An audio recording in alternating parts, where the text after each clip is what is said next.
Before kingdoms even existed, before beasts held dominion over the land, there lived a man who witnessed it all unfold. His home was stolen from him. His sacred temple was desecrated and destroyed. He was dragged away in chains, silenced and captive. Yet, he carried within him something unbreakable, an unquenchable fire not born of mere flesh and blood, but ignited by the divine. They attempted to erase his identity by renaming him, to reshape his mind through re-education. They lavished him with food from the royal table, hoping to corrupt him, but he never forgot who he truly was. In that city teeming with idols, he steadfastly refused to kneel before false gods. Within the palace walls where sorcery and deceit held sway, he would not utter their lies. He mastered their language, understanding their words, yet he guarded his own truth, keeping it pure and inviolate. He donned their robes, outwardly conforming, but inwardly he possessed a spirit wholly different, a spirit that set him apart. Among the learned men of that land, he remained distinct, a solitary flame in a sea of shadows. Some are willing to kneel simply to survive, while others are driven to burn with righteous defiance. He spoke truths that others were too afraid to voice, and he saw realities that others desperately tried to deny. In the 3rd year of the reign of Jehoiakim, king of Judah, Nebuchadnezzar, the powerful king of Babylon, marched upon Jerusalem and laid siege to the city. The Lord, in his divine providence, allowed Jehoiakim, king of Judah, to fall into Nebuchadnezzar's grasp, along with precious vessels from the house of God. Nebuchadnezzar carried these sacred items away to the land of Shinar, placing them within the temple of his own God, a profound act of desecration. He deposited the vessels within the treasure house of his deity.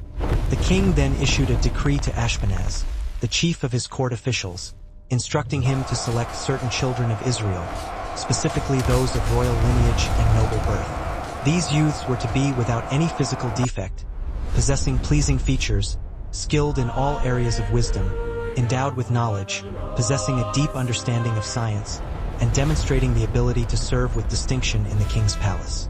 Ashpenaz was further instructed to teach them the learning and the language of the Chaldeans, immersing them in Babylonian culture. The king generously allocated to them a daily portion of the finest delicacies from his own table, along with a share of the wine that he himself drank. They were to be nourished in this manner for a period of 3 years, at the end of which they would be presented to serve before the king. Among those selected were 4 young men from the tribe of Judah: Daniel, Hananiah, Mishael, and Azariah. The chief of the officials assigned them new names, symbolic of their assimilation into Babylonian society. Daniel was renamed Belteshazzar, Hananiah became Shadrach, Mishael was called Meshach, and Azariah was given the name Abednego. However, Daniel, with unwavering resolve, made a firm decision in his heart that he would not defile himself by consuming the king's delicacies or drinking the royal wine. He approached the chief of the officials and respectfully requested permission to abstain from these provisions, seeking to maintain his purity and fidelity to his own beliefs. Now, God, in his divine favor, caused Daniel to find kindness and compassion in the eyes of the chief of the officials. Despite his willingness to help, the chief official expressed his concern to Daniel, saying, "I fear my lord the king, who has personally appointed your food and your drink. If he were to observe that your faces appear worse in condition than those of the other young men of your age, then I would be endangering my own life because of you."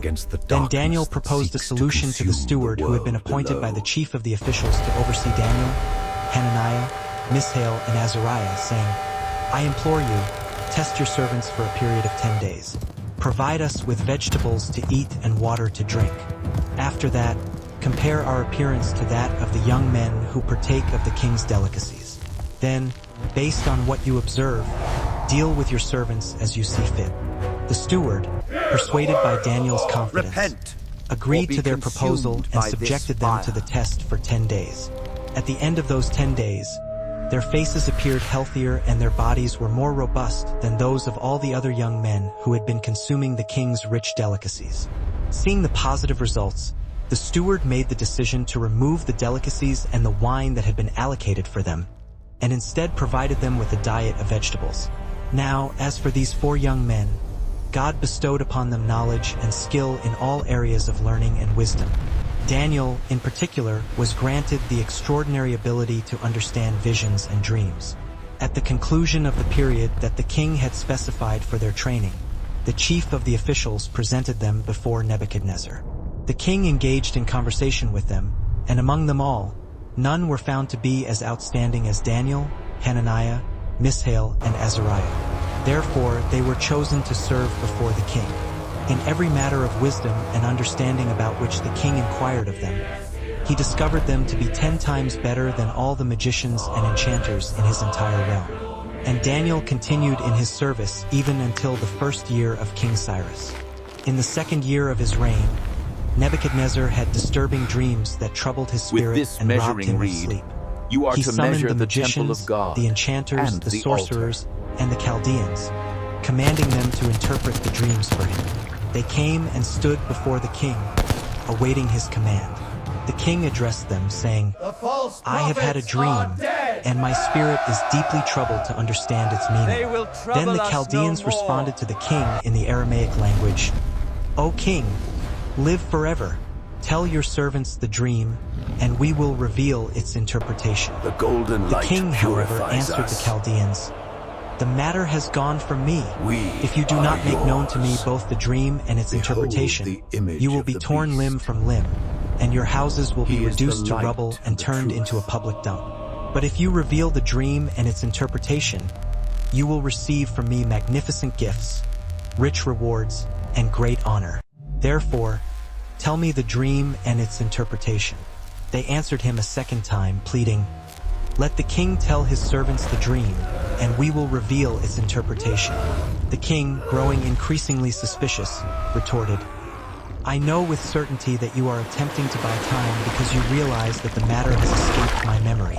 If you do not reveal the dream to me, there is but one decree that awaits you. You have conspired to fabricate lying and corrupt words to speak before me, hoping that the situation will change. Therefore, tell me the dream, and only then will I believe that you are capable of revealing its interpretation." The Chaldeans answered before the king, "There is not a single man on earth who possesses the ability to reveal the king's matter, because no king, however great, lord, or ruler has ever demanded such a thing of any magician, enchanter, or Chaldean. The thing that the king requires is exceedingly rare and difficult, and there is no one who can reveal it before the king except the gods, whose dwelling is not among mortals." Because of this declaration, the king was consumed with anger and became exceedingly furious. He commanded that all the wise men of Babylon be put to death. So the decree was issued, and the wise men were to be slain. They sought out Daniel and his companions, intending to execute them as well. Then Daniel responded with wisdom and prudence to Arioch, the commander of the king's guard, who had been dispatched to kill the wise men of Babylon. He approached Arioch and inquired, "Why is the decree from the king so harsh and urgent?" Then Arioch explained the situation to Daniel. Daniel immediately went to the king and requested that he grant him time so that he might reveal the interpretation to the king. Then Daniel returned to his house and shared the matter with his companions, Hananiah, Mishael, and Azariah, urging them to seek the mercy of the God of heaven concerning this secret, so that they and the other wise men of Babylon would not be killed. Then the secret was revealed to Daniel in a vision during the night. Daniel then offered a blessing to the God of heaven, saying, "Blessed be the name of God forever and ever, for wisdom and might are his alone. He changes the times and the seasons. He removes kings and sets up kings. He gives wisdom to the wise and knowledge to those who possess understanding. He reveals the deep and hidden things. He knows what dwells in the darkness, and light dwells with him. I thank you and praise you, O God of my fathers, for you have given me wisdom and might and have now made known to me what we requested of you. You have revealed to us the king's matter." Therefore, Daniel sought out Arioch, whom the king had appointed to destroy the wise men of Babylon.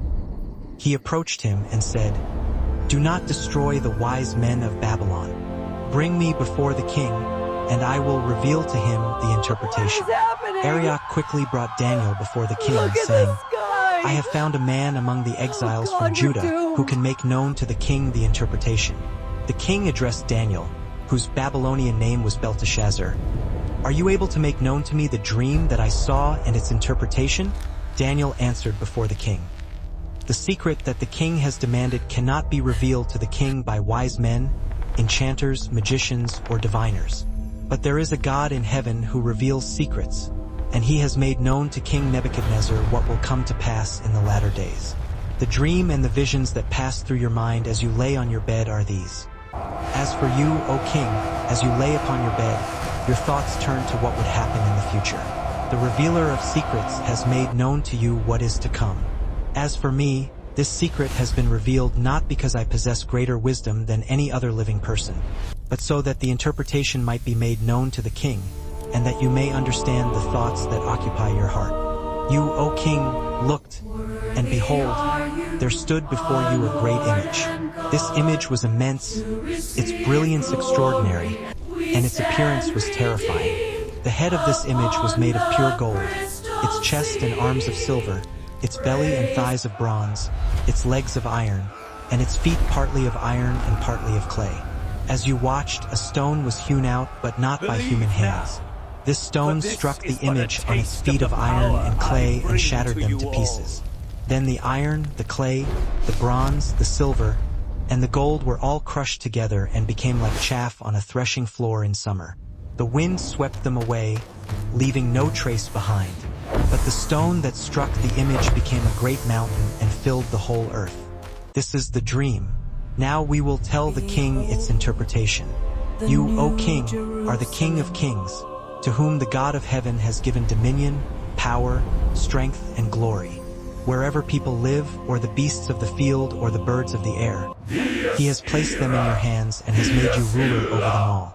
You are the head of gold. After you, another kingdom will rise, inferior to yours. Then a third kingdom, one of bronze, will rule over the whole earth. Finally, there will be a fourth kingdom, strong as iron, for iron breaks and smashes everything. And as iron breaks things to pieces, so it will crush and break all the others. Just as you saw that the feet and toes were partly of baked clay and partly of iron, so this will be a divided kingdom. Yet it will have some of the strength of iron in it, even as you saw iron mixed with clay. As the toes were partly iron and partly clay, so this kingdom will be partly strong and partly brittle. And just as you saw the iron mixed with clay, so the peoples will be a mixture and will not remain united, any more than iron mixes with clay. In the time of those kings, the God of heaven will set up a kingdom that will never be destroyed, nor will it be left to another people. It will crush all those kingdoms and bring them to an end, but it itself will endure forever.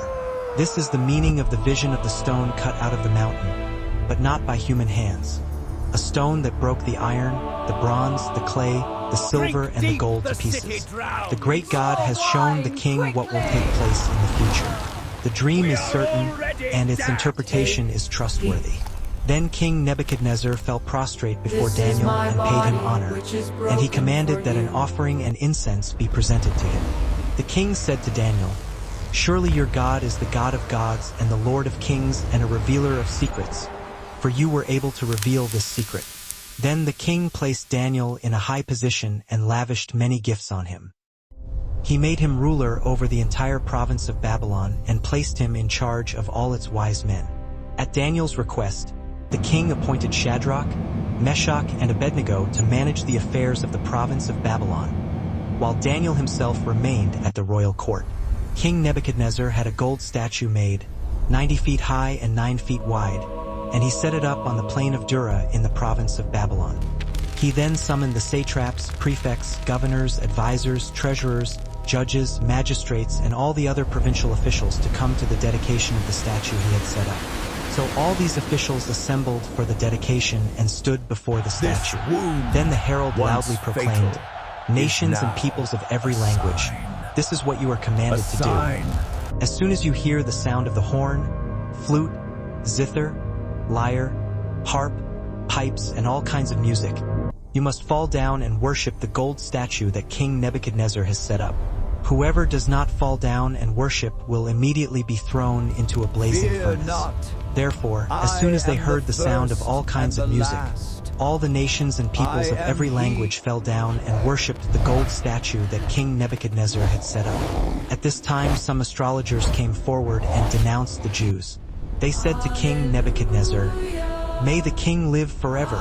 Your Majesty has issued a decree that everyone who hears the sound of the horn, flute, zither, lyre, harp, pipes, and all kinds of music must fall down and worship the gold statue, and that whoever does not fall down and worship will be thrown into a blazing furnace. But there are some Jews whom you have set over the affairs of the province of Babylon, Shadrach, Meshach, and Abednego, who have paid no attention to you, your Majesty. They neither serve your gods nor worship the image of gold you have set up." Furious with rage, Nebuchadnezzar summoned Shadrach, Meshach, and Abednego. So these men were brought before the king, and Nebuchadnezzar said to them, "Is it true, Shadrach, Meshach, and Abednego, that you do not serve my gods or worship the image of gold I have set up? Now when you hear the sound of the horn, flute, zither, lyre, harp, pipes, and all kinds of music, if you are ready to fall down and worship the image I made, very good. But if you do not worship, you will be thrown immediately into a blazing furnace. Then what God will be able to rescue you from my hand?" Shadrach, Meshach, and Abednego replied to the king, "Nebuchadnezzar, we do not need to defend ourselves before you in this matter. If we are thrown into the blazing furnace, the God we serve is able to deliver us from it, and he will deliver us from your hand, O king. But even if he does not, we want you to know, O king, that we will not serve your gods or worship the image of gold you have set up."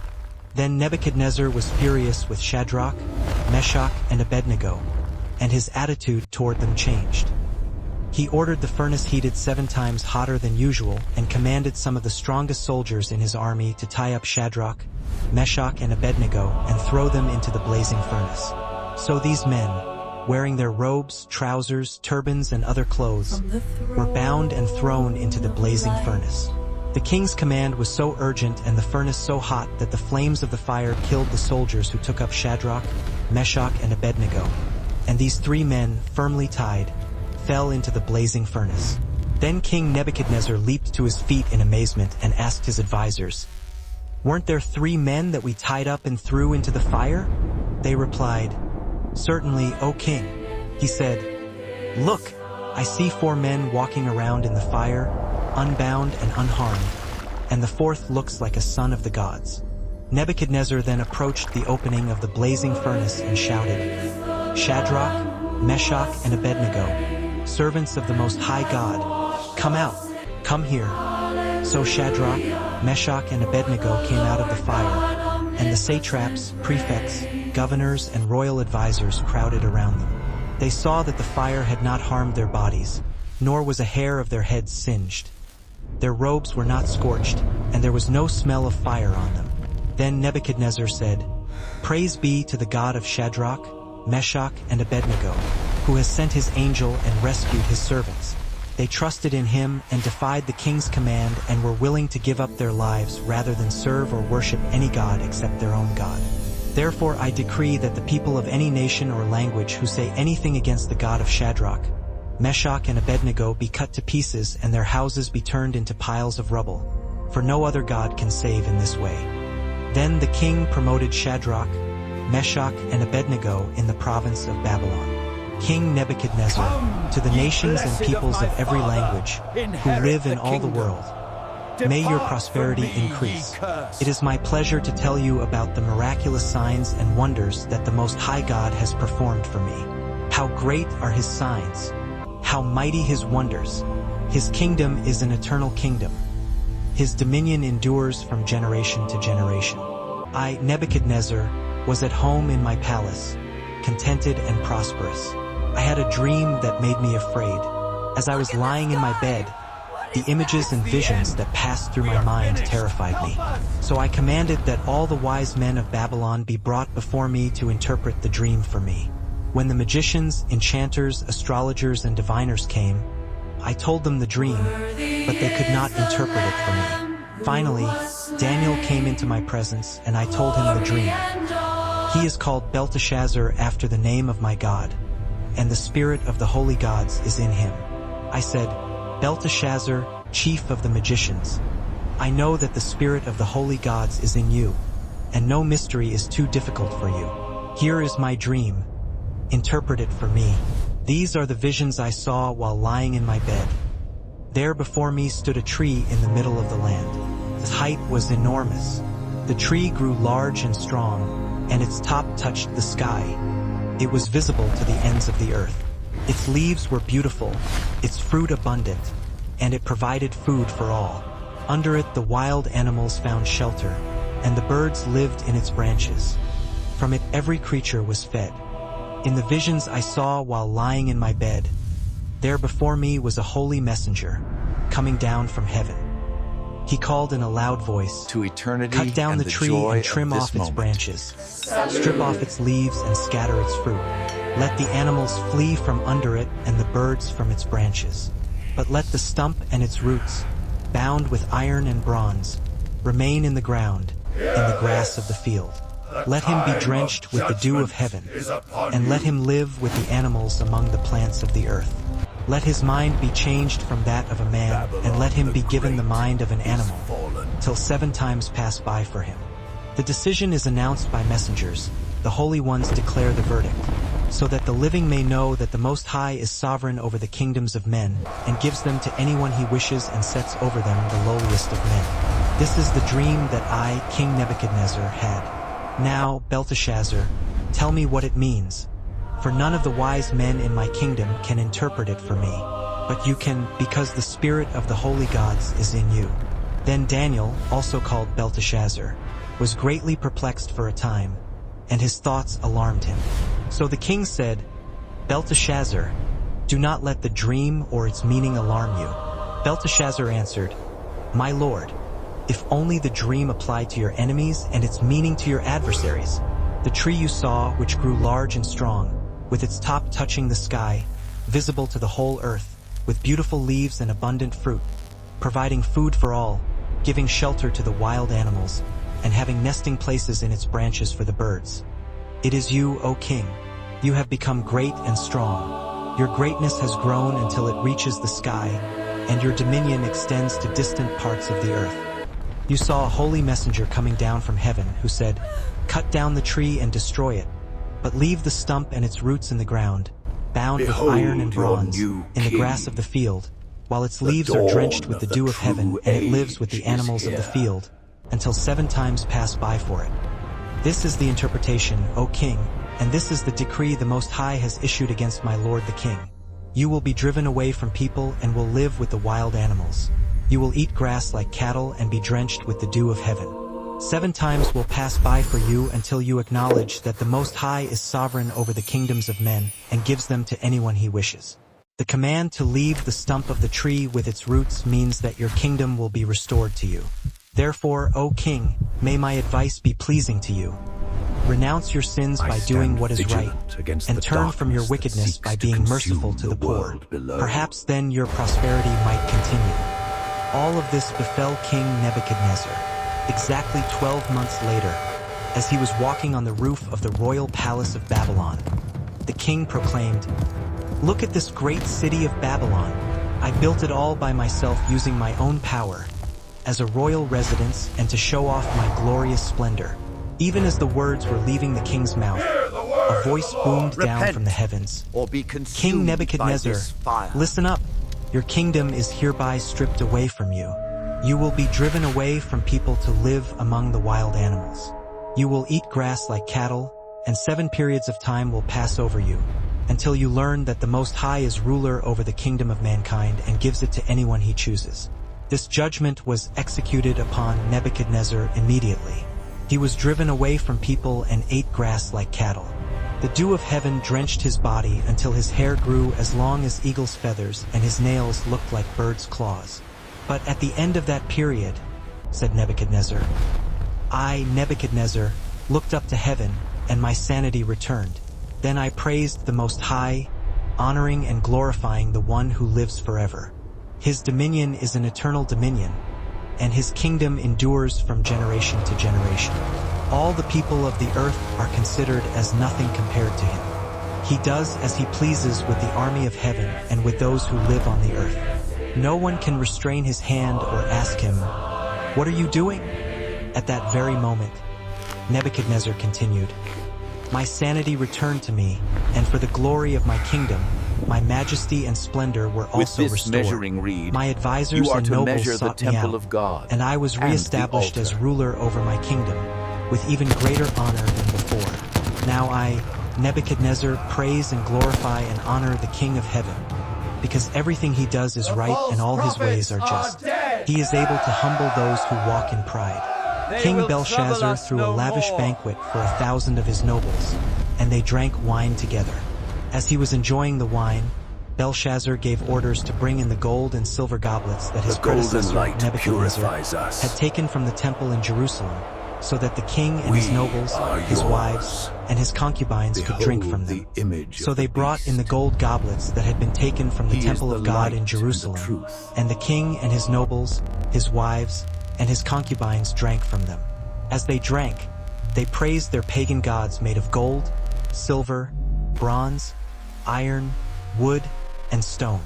Suddenly, the fingers of a human hand appeared and wrote on the plaster of the wall, near the lampstand in the royal palace. The king watched as the hand wrote. His face turned pale, and he was so frightened that his knees knocked together and his legs gave way. The king shouted for the enchanters, astrologers, and fortune-tellers to be brought in.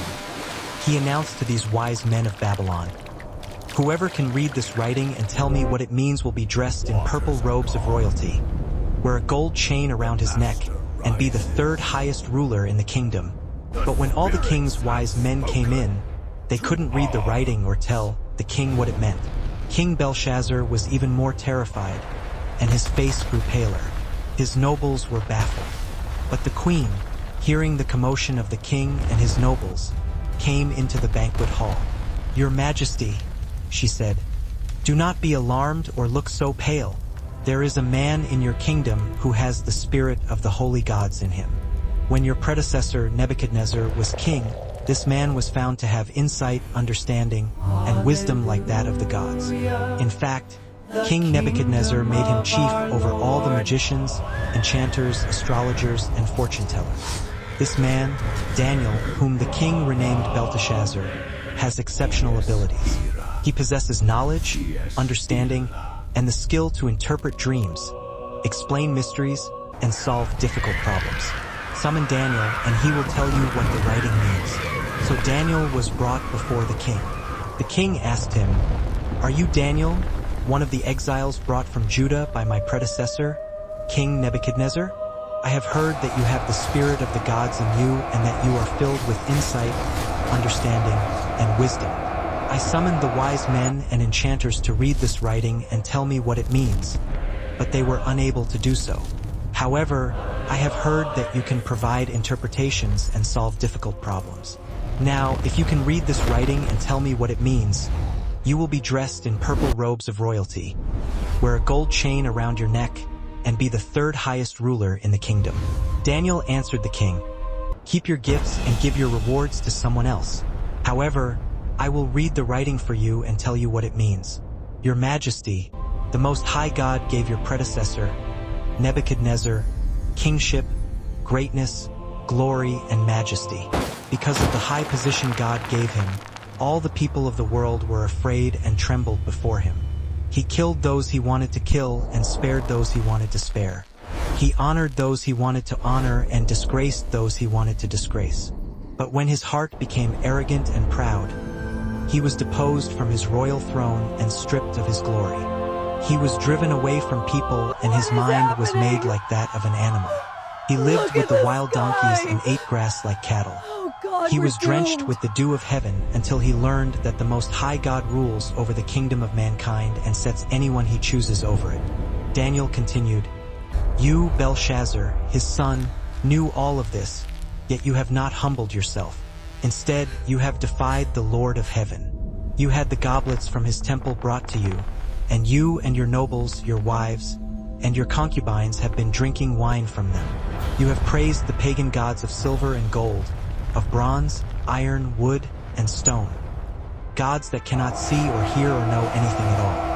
But you have not honored the God who holds in his hand your very breath and all your ways. That is why God sent the hand to write this message. This is what was written. Mean, tekel, parsin. This is what these words mean. God has numbered the days of your reign and has brought it to an end. Tekel, you have been weighed on the scales and found to be deficient. Perez, your kingdom will be divided and given to the Medes and Persians. Then Belshazzar gave the order, and Daniel was dressed in purple robes of royalty. A gold chain was placed around his neck, and he was proclaimed the third highest ruler in the kingdom. But that very night, Belshazzar, the Chaldean king, was killed. Darius the Mede took over the kingdom at the age of 62. Darius decided to appoint 120 administrators to govern the whole kingdom. He also appointed 3 supervisors over them, one of whom was Daniel, to whom the administrators would be accountable so that the king would not suffer any loss. Daniel distinguished himself among the supervisors and administrators because of his exceptional qualities. So the king planned to set him in charge of the whole kingdom. Then the supervisors and administrators tried to find grounds for an accusation against Daniel in connection with his work. But they could find no corruption or negligence, because he was trustworthy and not at all negligent. So these men concluded, we will never find any basis for accusing Daniel unless it has to do with the law of his God. So the supervisors and administrators conspired to go to the king and said, King Darius, may you live forever. All the supervisors, officials, administrators, advisors, and governors have agreed that you should issue an official decree and enforce it strictly. Give an order that for the next 30 days, anyone who prays to any god or human other than you, your majesty, will be thrown into the den of lions. Now, your majesty, issue the decree and put it in writing so that it cannot be altered, which is the law of the Medes and Persians. So King Darius signed the decree and put it in writing. But when Daniel learned that the decree had been signed, he went home and knelt down as usual in his upstairs room with its windows open toward Jerusalem. He prayed 3 times a day, giving thanks to his God, just as he had always done. Then the supervisors and administrators went together to Daniel's house and found him praying and asking for God's help. So they went to the king and reminded him about his decree. Did you not sign a decree that for the next 30 days anyone who prays to any god or man other than you, O king, shall be thrown into the lion's den? The king answered, the decree stands, a law of the Medes and Persians, which cannot be revoked. Then they said to the king, Daniel, one of the exiles from Judah, pays no attention to you, your majesty, or to the decree you put in writing. He still prays 3 times a day. When the king heard this, he was very upset, and he was determined to rescue Daniel. He made every effort until sunset to find a way to save him. Then the supervisors and administrators went as a group to the king and said, Remember, your majesty, that according to the law of the Medes and Persians, no decree or order that the king issues can be changed. So the king gave the order, and Daniel was arrested and thrown into the den of lions. The king said to Daniel, May your God, whom you serve so faithfully, rescue you. A stone was brought and placed over the mouth of the den. The king sealed it with his own signet ring and with the signet ring of his nobles, so that no one could change anything concerning Daniel. Then the king returned to his palace and spent the night without eating. He refused to be entertained, and he couldn't sleep. At the first light of dawn, the king got up and hurried to the lion's den. When he arrived, he cried out in anguish, Daniel, servant of the living God, was your God, whom you serve so faithfully, able to rescue you from the lions? Daniel answered, O king, may you live forever. My God sent his angel to shut the lions' mouths so that they would not hurt me, for I have been found innocent in his sight, and I have not wronged you, your majesty. The king was overjoyed and ordered that Daniel be lifted out of the den. And when Daniel was brought up from the den, no wound of any kind was found on him, because he had trusted in his God. Then the king gave orders to arrest all those who had falsely accused Daniel. They were thrown into the lion's den, along with their wives and children. And before they reached the floor of the den, the lions pounced on them and crushed all their bones. Then King Darius sent this message to all the peoples, nations, and languages throughout the world. Greetings! I decree that everyone throughout my kingdom should tremble with fear before the God of Daniel. For he is the living God and he endures forever. His kingdom will never be destroyed, and his dominion will never end. He rescues and saves. He performs signs and wonders in the heavens and on the earth. He has rescued Daniel from the power of the lions. So Daniel prospered during the reign of Darius and the reign of Cyrus the Persian. In the first year of Belshazzar king of Babylon, Daniel had a dream and visions while lying on his bed. He wrote down the substance of his dream. Daniel said, "In my vision at night I looked, and there before me were the four winds of heaven churning up the great sea. For great beasts, each different from the others, came up out of the sea. The first was like a lion, and it had the wings of an eagle.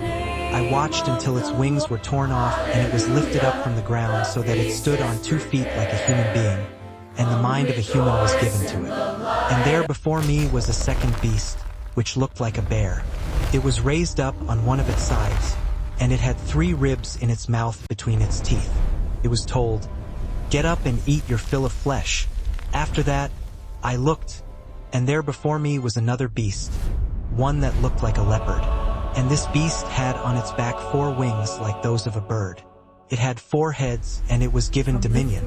After that, in my night vision I looked, and there before me was a 4th beast, terrifying and frightening and very powerful. It had large iron teeth. It crushed and devoured its victims and trampled underfoot whatever was left. It was different from all the former beasts, and it had 10 horns. While I was thinking about the horns, there before me was another horn, a little one, which came up among them, and 3 of the first horns were uprooted before it. This horn had eyes like human eyes and a mouth that spoke boastfully. As I looked, thrones were set in place, and the Ancient of Days took his seat. His clothing was as white as snow. The hair of his head was white like wool. His throne was a fiery flame, and its wheels were blazing fire. A river of fire was flowing, coming out from before him. Thousands upon thousands attended him. 10,000 times 10,000 stood before him. The court was seated, and the books were opened. Then I continued to watch because of the boastful words the horn was speaking. I kept looking until the beast was slain and its body destroyed and thrown into the blazing fire. The other beasts had been stripped of their authority, but were allowed to live for a period of time. In my vision at night I looked, and there before me was one like a son of man, coming with the clouds of heaven.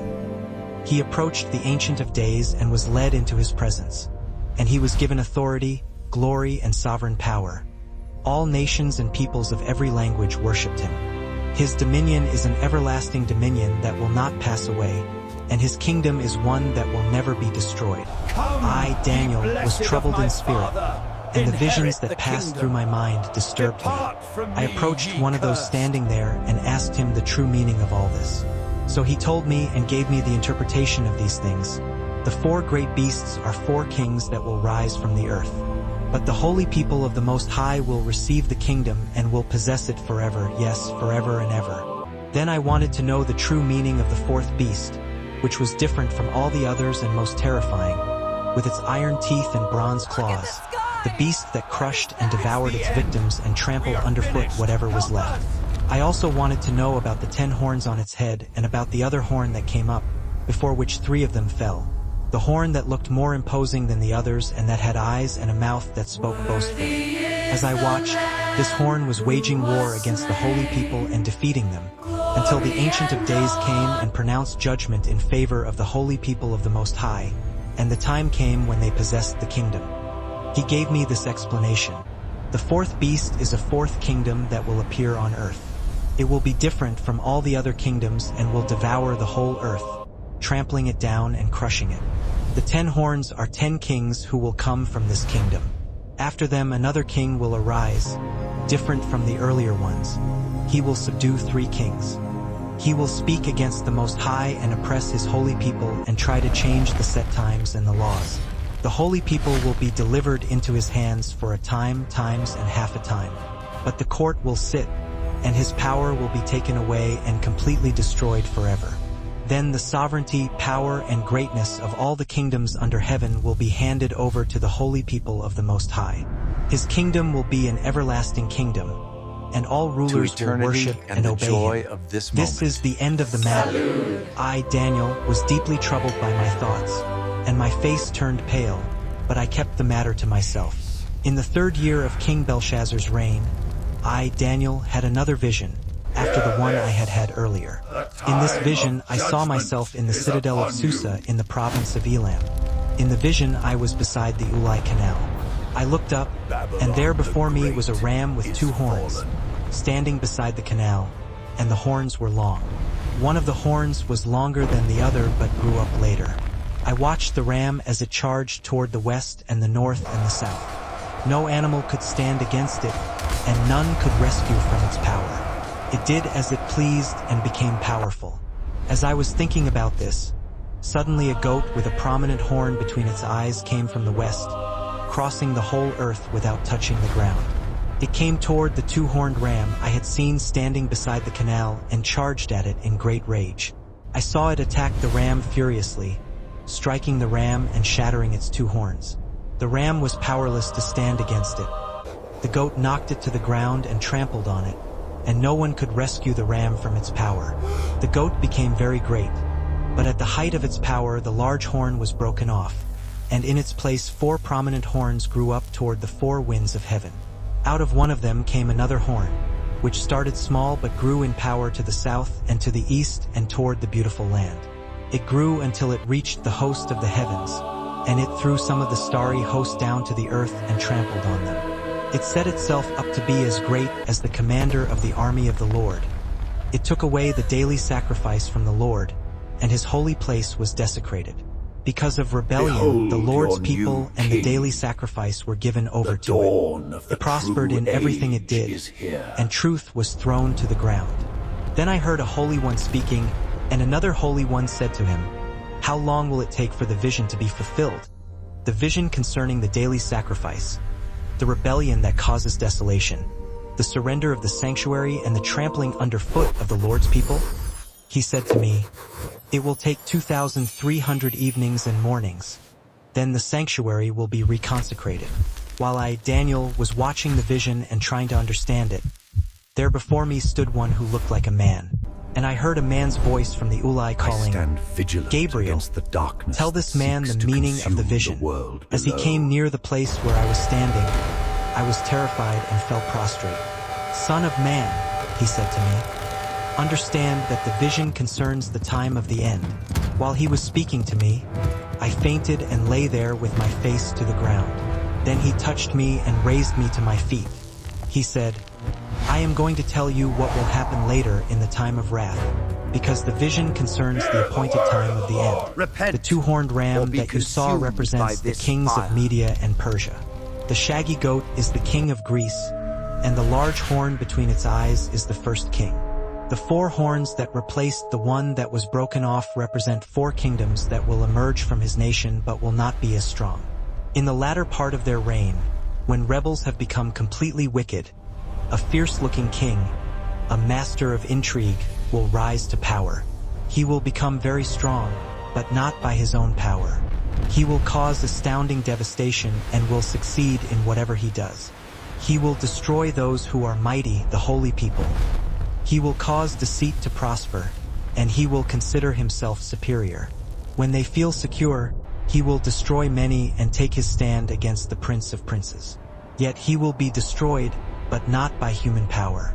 The vision of the evenings and mornings that has been given you is true, but seal up the vision, for it concerns the distant future. I, Daniel, was worn out and lay ill. For several days, I remained in a state of weakness and exhaustion. Eventually, I recovered and resumed my duties in service to the king. I found myself pondering the vision I had received, yet no one I spoke with seemed to grasp its meaning. In the first year of Darius, the son of Ahasuerus, a descendant of the Medes who had been appointed king over the Chaldean kingdom, during that first year of his reign, I, Daniel, diligently studied the sacred texts and came to understand the number of years, as revealed in the word of the Lord to Jeremiah the prophet, for the completion of Jerusalem's desolation, namely 70 years. With a resolute heart, I turned my face toward the Lord God, seeking him through earnest prayer and humble supplication, accompanied by fasting, the wearing of sackcloth, and the sprinkling of ashes upon myself. I poured out my heart in prayer to the Lord my God, confessing our sins and declaring, O Lord, the great and awesome God, who steadfastly keeps covenant and extends loving kindness to those who love him and diligently obey his commandments. We acknowledge that we have sinned, acted perversely, committed wickedness, and rebelled, turning aside from your precepts and your ordinances. We have failed to heed the voices of your servants, the prophets, who spoke in your name to our kings, our princes, our fathers, and to all the people of this land. O Lord, righteousness belongs solely to you, while shame and disgrace cover our faces, as is evident this very day, upon the men of Judah, the inhabitants of Jerusalem, and all of Israel, both those near and those far off, scattered throughout the countries where you have driven them because of the transgressions they have committed against you, O Lord. Confusion and shame belong to us, our kings, our princes, and our fathers, for we have sinned against you. Yet, to the Lord our God belong mercy and forgiveness, despite our rebellion against him. We have not obeyed the voice of the Lord our God, to walk in his laws, which he set before us through his servants, the prophets. Indeed, all Israel has transgressed your law, turning aside so as not to obey your voice. Therefore, the curse and the oath written in the law of Moses, the servant of God, have been poured out upon us, for we have sinned against him. He has confirmed his words, which he spoke against us and against our judges who judged us, by bringing upon us a great calamity. For under the entire heavens, nothing like what has befallen Jerusalem has ever occurred. As it is written in the law of Moses, all this devastation has come upon us, yet we have not sought the favor of the Lord our God by turning from our iniquities and gaining insight into your truth. Therefore, the Lord has kept watch over the calamity and brought it upon us. For the Lord our God is righteous in all his works that he performs, and we have not obeyed his voice. And now, O Lord our God, who brought your people out of the land of Egypt with a mighty hand and made a name for yourself, as it is to this day, we confess that we have sinned and acted wickedly. O Lord, in accordance with all your righteousness, please let your anger and your wrath be turned away from your city Jerusalem, your holy mountain. For because of our sins and the iniquities of our fathers, Jerusalem and your people have become an object of reproach to all those around us. Therefore, our God, hear the prayer of your servant and his supplications, and cause your face to shine upon your desolate sanctuary, for the Lord's sake. O my God, incline your ear and hear. Open your eyes and see our desolations and the city that bears your name. For we do not present our supplications before you based on our own righteousness, but because of your great mercies. O Lord, hear. O Lord, forgive. O Lord, listen and act. Do not delay, for your own sake, O my God, because your city and your people are called by your name. While I was still speaking in prayer, confessing my sin and the sin of my people Israel, and presenting my supplication before the Lord my God concerning the holy mountain of my God, even while I was actively engaged in prayer, the man Gabriel, whom I had previously seen in the vision, was caused to fly swiftly and reached me about the time of the evening offering. He came to me and spoke, saying, Daniel, I have now come to impart wisdom and understanding to you. At the very beginning of your petitions, a commandment was issued, and I have come to inform you, for you are greatly loved. Therefore, pay close attention and understand the vision. 70 weeks are decreed for your people and your holy city, to bring an end to transgression, to put a stop to sin, to make atonement for iniquity, to usher in everlasting righteousness, to seal up vision and prophecy, and to anoint the most holy place. Know and understand this, from the issuing of the decree to restore and rebuild Jerusalem until the Anointed One, the ruler, there will be 7 weeks and 62 weeks. It will be rebuilt with streets and a trench, but in times of trouble. After the 62 weeks, the Anointed One will be put to death and will have nothing. The people of the ruler who will come will destroy the city and the sanctuary. The end will come like a flood, and war will continue until the end, with desolations having been decreed. He will confirm a covenant with many for 1 week, but in the middle of the week, he will put an end to sacrifice and offering. And on the wing of abominations will come one who makes desolate, until the decreed end is poured out on him.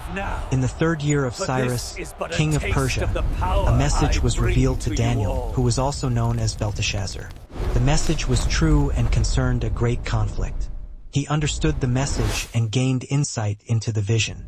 During those days, I, Daniel, mourned for 3 full weeks.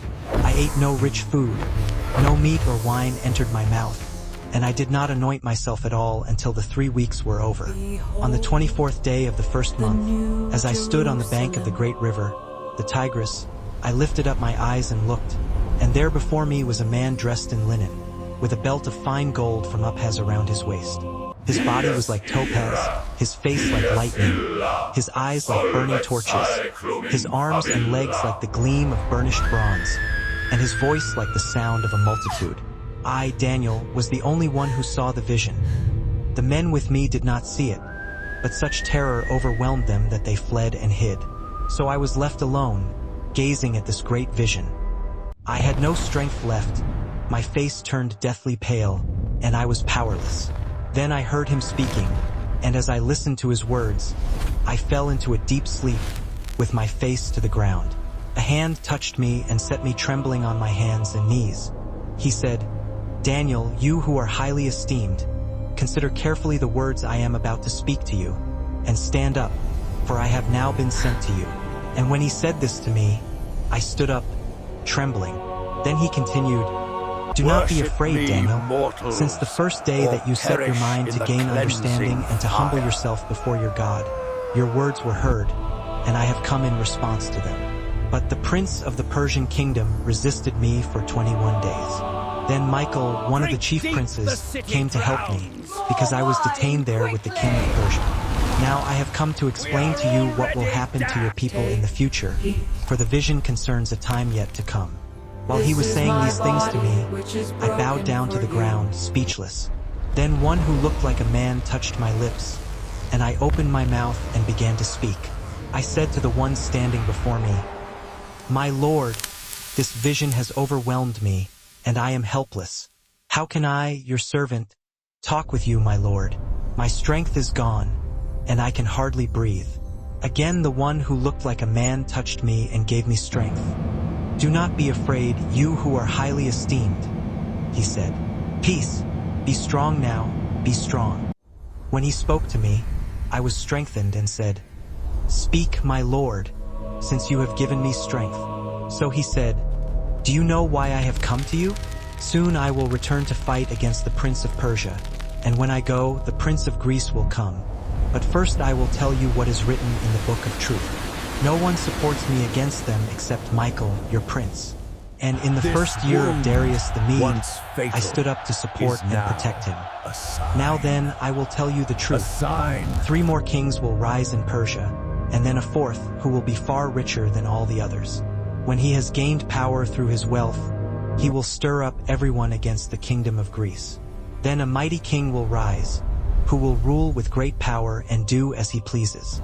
After he has risen, his empire will be broken up and parceled out toward the 4 winds of heaven.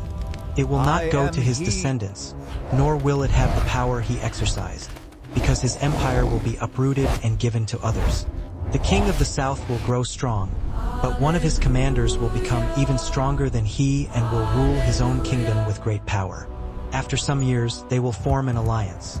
The daughter of the king of the south will go to the king of the north to make a treaty, but she will not retain her power, and he and his power will not last. In those days she will be handed over, together with her royal escort and the one who fathered her, and the one who supported her. But one from her family line will arise to take her place. He will attack the forces and enter the fortress of the king of the north. He will fight against them and be victorious. He will seize their gods, their metal images, and their valuable articles of silver and gold and carry them off to Egypt. For some years he will leave the king of the north alone. Then the king of the north will invade the realm of the king of the south but will retreat to his own land. His sons will prepare for war and assemble a great army, which will sweep on like a flood and carry the battle as far as his fortress. Then the king of the south, in a rage, will march out to fight against the king of the north, who will raise a large army, but it will be defeated. When the army has been carried off, the king of the south will be filled with pride and will slaughter many thousands, yet he will not remain triumphant. Thank you. For the king of the north will raise another army, larger than the first, and after several years he will advance with a huge army fully equipped. In those times many will rise up against the king of the south. The violent among your own people will rebel in fulfillment of the vision, but without success. Then the king of the north will come and build up siege ramps, capturing a fortified city. The forces of the south will be powerless to resist. Even their best troops will not have the strength to stand. The invader will do as he pleases. No one will be able to stand against him. He will establish himself in the beautiful land and bring it under his control. He will determine to come with the might of his entire kingdom and will make alliances. He will give a woman to him in marriage in order to overthrow the kingdom, but his plans will not succeed or help him. Then he will turn his attention to the coastlands and will take many of them. But a commander will put an end to his insolence and will turn his insolence back upon him. After this, he will turn back toward the fortresses of his own country but will stumble and fall, never to be found again. His successor will send out a tax collector to maintain the royal splendor. But within a few years, he will be destroyed, neither in anger nor in battle. He will be succeeded by a contemptible person who has not been given royal honor. He will invade the kingdom when its people feel secure, and he will seize it by intrigue. Then an overwhelming army will be swept away before him.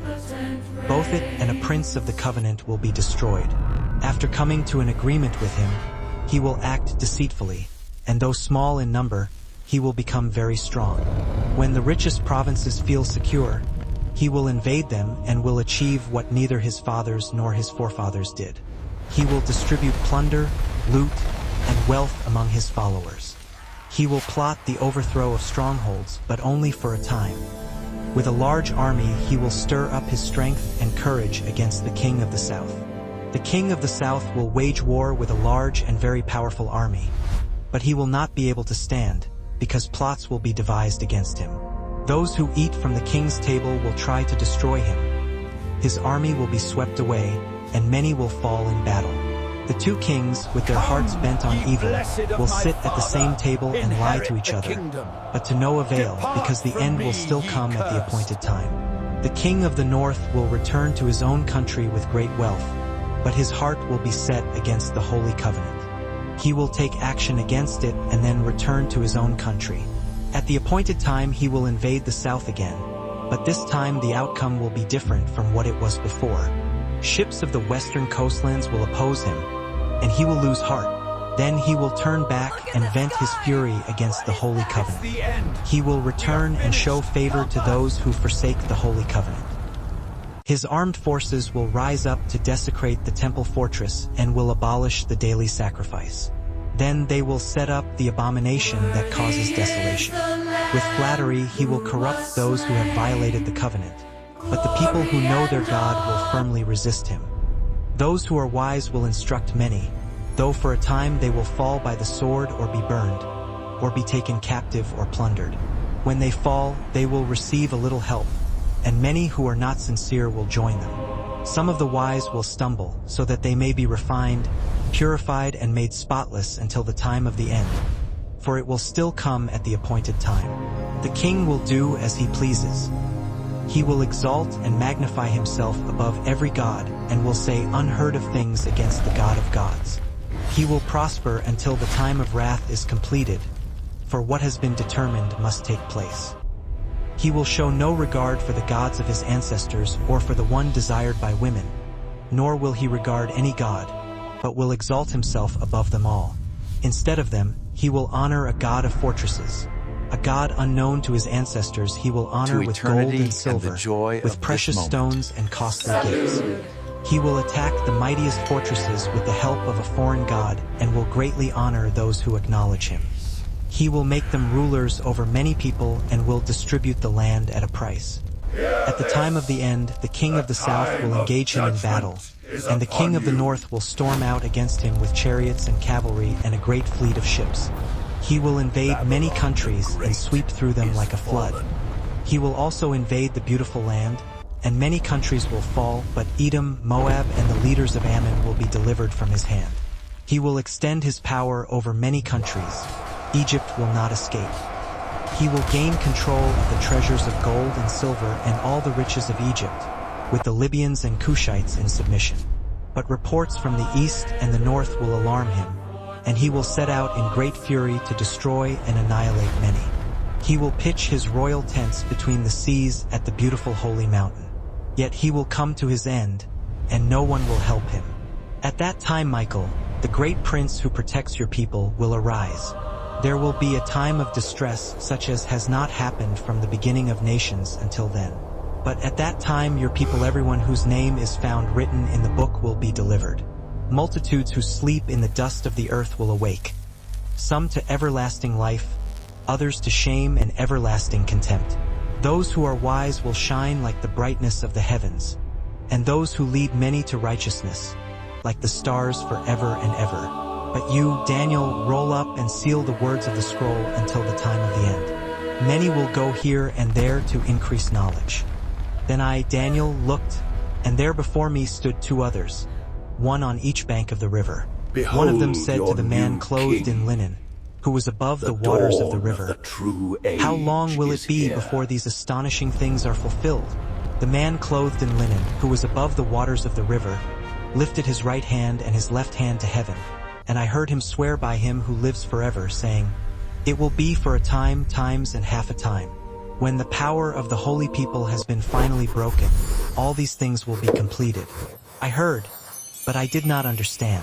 So I asked, "My Lord, what will the outcome of all this be?" He replied, "Go your way, Daniel, because the words are rolled up and sealed until the time of the end. Many will be purified, made spotless and refined, but the wicked will continue to be wicked. None of the wicked will understand, but those who are wise will understand. From the time that the daily sacrifice is abolished and the abomination that causes desolation is set up, there will be 1,290 days. Blessed is the one who waits for and reaches the end of the 1,335 days. As for you, go your way till the end. You will rest, and then at the end of the days you will rise to receive your allotted inheritance. If this reading of the entire book of Daniel blessed you, don't just watch. Become part of the mission. Help us spread God's word across the nations. Share this video with friends, family, and anyone who needs encouragement from Scripture. Subscribe so you won't miss the next journey through God's word. And, most of all, let these prophecies remind you God is in control of history. Kingdoms rise and fall, but his kingdom is forever. Comment below what chapter impacted you the most. What vision do you want explained next? May the wisdom of Daniel strengthen you. May the God who shut the lions' mouths guard you. And may the hope of everlasting life shine upon you. Stand firm in your faith, for just as Daniel endured, so too will you. Thank you for being part of this mission.